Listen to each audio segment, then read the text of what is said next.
बरोबर आहे. मराठा आरक्षणाची ही लढाई आपण न्यायालयाच्या माध्यमातून न्यायालयाकडे आपण न्यायालयात लढत होतो. आपल्याला सर्वांना कल्पना आहे की काही वर्षांपूर्वी आपल्या विधिमंडळामध्ये सर्व पक्षांनी, म्हणजे तेव्हा तर शिवसेना आणि भारतीय जनता पक्षाची युतीच सत्तेमध्ये होती आणि विरोधी पक्ष म्हणजे जे आज आपले सहकारी आहेत काँग्रेस आणि राष्ट्रवादी, ह्या राज्यातील प्रमुख 4 पक्षांनी आणि इतर सर्वांनी एकमुखी एकमताने मराठा समाजाला आरक्षण देण्याचा कायदा पास केला. तो मंजूर केला. मग त्याला आव्हान दिलं गेलं.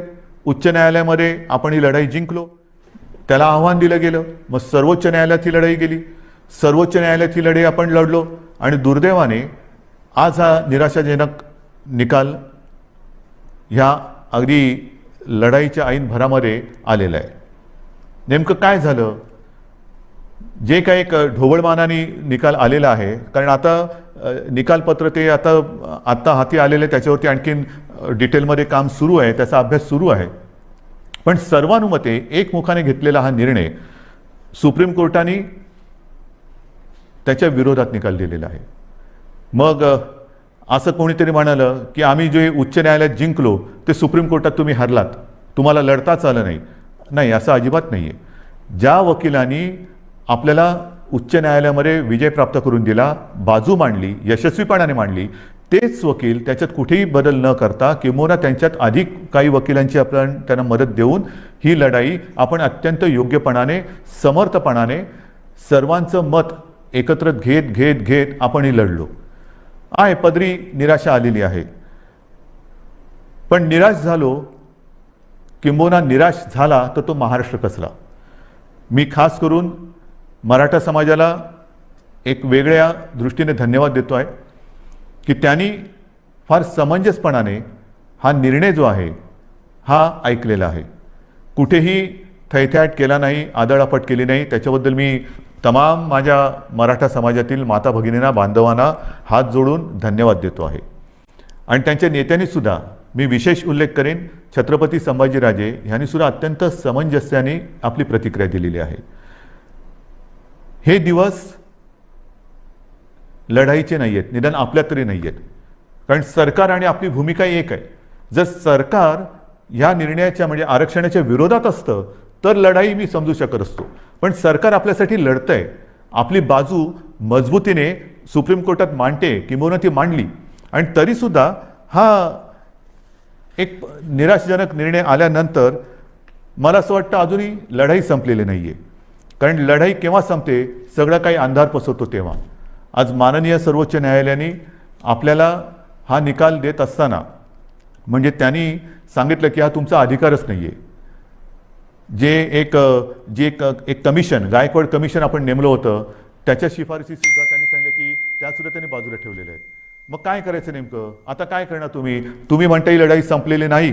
मग सर्वोच्च न्यायालयाने निकाल दिल्यानंतर सुद्धा पुढे काय? आता पुढे आहे. सर्वोच्च न्यायालयाने निकाल देताना मला असं वाटतं पुढचा मार्ग दाखवलेला आहे की कुठे न्याय मिळेल आपल्याला, हे सर्वोच्च न्यायालयाने दाखवलेलं आहे. कारण सर्वोच्च न्यायालयाने सांगितलं की आरक्षण देणं, मग बाकीचे किचकटपणात मी जात नाही आहे. अशोकरावांनी अत्यंत व्यवस्थितपणाने दुपारी पत्रकार परिषद घेऊन एक व्यवस्थित बाजू मांडलेली आहे. कारण त्यांनी या विषयावरती गाढा अभ्यास केलेला आहे. गेले काही महिने, 1-1.5 वर्ष माननीय अशोकरावांनी किती बैठका याच्यासाठी घेतल्या असतील, किती जणांशी बोलले असतील, किती जणांशी चर्चा केली असेल, हे त्यांनाच माहिती.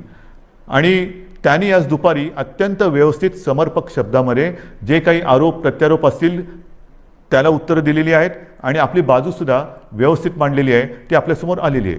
म्हणून मी ते परत त्याच्यात बोलणार नाही आहे. पण सर्वोच्च न्यायालयाने जे सांगितलं की हा निर्णय घेण्याचा अधिकार हा राज्य सरकारचा नाही, मग कोणाचा आहे? तर हा अधिकार केंद्र सरकारचा आणि माननीय राष्ट्रपतींचा आहे. हा एक मोठा मार्ग त्यांनी दाखवलेला आहे. आणि म्हणून माझी जी पहिली प्रतिक्रिया आपल्यासमोर आलेली आहे त्या प्रतिक्रियेत मी म्हटलं की एका प्रकारे सर्वोच्च न्यायालयाने हा निकाल देताना आपल्याला वेगळं मार्गदर्शन केलेलं आहे की कुठे न्याय मिळेल. त्याच वेळेला मी म्हटलेलं आहे की केंद्र सरकारला म्हणजे माननीय पंतप्रधान आणि माननीय राष्ट्रपती यांना मी हात जोडून विनंती करतो आहे की आता हा अधिकार आपला आहे, हे सर्वोच्च न्यायालयाने सांगितलेलं आहे. आपण 370 कलम काश्मीरचं हटवताना जी हिंमत दाखवली, तीच हिंमत आणि तीच संवेदनशीलता आम्हाला आत्ता पाहिजे. सर्वोच्च न्यायालयाने यापूर्वी जे 2 निकाल दिले होते, ते शहाबानो खटला असेल किंबहुना ॲट्रॉसिटी ॲक्ट असेल, तो सुद्धा केंद्र सरकारने म्हणजे संसदेने आपल्या अधिकाराचा वापर करून बदलला आणि एक संवेदनशीलता दाखवली. मग आता तर सर्वोच्च न्यायालयाने सांगितलेले की हा अधिकार आपला आहे आणि हा अधिकार आपला आहे म्हटल्यानंतर आम्ही सगळेजण एकत्र आहोत.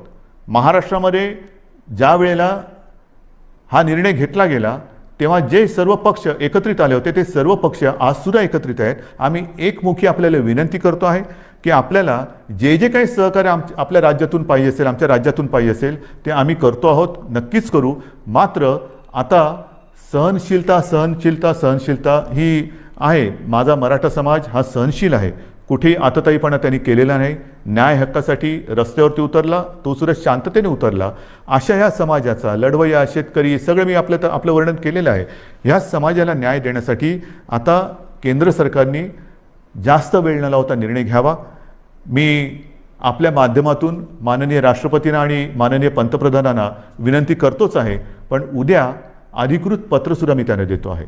जर का आणखीन आम्हाला तिकडे येऊन भेटण्याची आवश्यकता असेल तर तीही आम्ही करायची तयारी आहे. आणि ही एक मागणी आम्ही करत असताना सर्वोच्च न्यायालयाच्या निकालाची प्रत ही आत्ता संध्याकाळी उशिरा प्राप्त झालेली आहे. त्याचासुद्धा अभ्यास आपल्या ज्येष्ठ विधिज्ञांकडून सुरू आहे. ज्येष्ठ वकिलांची एक मी म्हणेन फौज, कारण समिती फार छोटा शब्द झाला, फौज हे आपल्यासोबत आहे.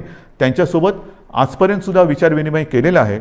आता मात्र सर्वोच्च न्यायालयाची ही प्रत प्राप्त झाल्यानंतर त्याचा अभ्यास सुरू झालेला आहे. त्याच्यात आणखीन काही मार्ग दाखवलेत का तेही बघतो. त्याच्यानंतर नेमकं निकालामध्ये म्हटलेलं काय आहे, आपल्या मर्यादा काय आहेत तेही आपण बघतो आहोत. मात्र पुन्हा एकदा मी सांगेन की जो मार्ग सर्वोच्च न्यायालयाने दाखवलेला आहे, ह्या निर्णयाच्या बाबतीत केंद्र सरकारच्या अधिकारावरती त्यांनी मी म्हणेन एका अर्थी शिक्कामोर्तबच केलेलं की हा तुमचा अधिकार आहे. आता मला केंद्र सरकारचा अधिकार पाहिजे, कारण आम्ही सर्व पक्ष एकत्र आहोत. मराठा समाज आणि आम्ही आणि माझ्या महाराष्ट्रातले सगळे समाज हे सगळे एकत्र आहोत. ही मागणी केवळ एका समाजाची नाही, तर न्याय हक्काची मागणी ही महाराष्ट्राची आहे आणि तिचा अनादर केंद्र सरकार, माननीय पंतप्रधान आणि माननीय राष्ट्रपती करणार नाहीत, ही मला खात्री आहे, हा मला आत्मविश्वास आहे. तूर्त मी सर्वांना हेच सांगू इच्छितो की अत्यंत धोक्याच्या वळणावर कोरोनाच्या आपण उभे आहोत. जी शांतता, जो संयम तुम्ही आजपर्यंत दाखवलेला आहात, तोच संयम, तीच शांतता यापुढेही आपल्याला गरजेची आहे. आता संयम आणि शांतता 2 लढाईसाठी पाहिजे. एक तर कोरोनाविरुद्धची लढाई आणि दुसरी जी कदाचित जी काही समाज विघातक लोक किंवा शक्ती असतात की ते आग लावण्याचा प्रयत्न करतात, तर अशा लोकांच्या भडकवण्याला बळी पडू नका. सरकारवरती विश्वास ठेवा. सरकार पूर्ण ताकदीने, पूर्ण क्षमतेने ही लढाई जिंकल्याशिवाय राहणार नाही आणि तुम्हाला तुमचा न्याय हक्क मिळवून दिल्याशिवाय राहणार नाही, एवढंच एक वचन आपल्याला देतो आणि तूर्त आपली रजा घेतो. जय हिंद, जय महाराष्ट्र.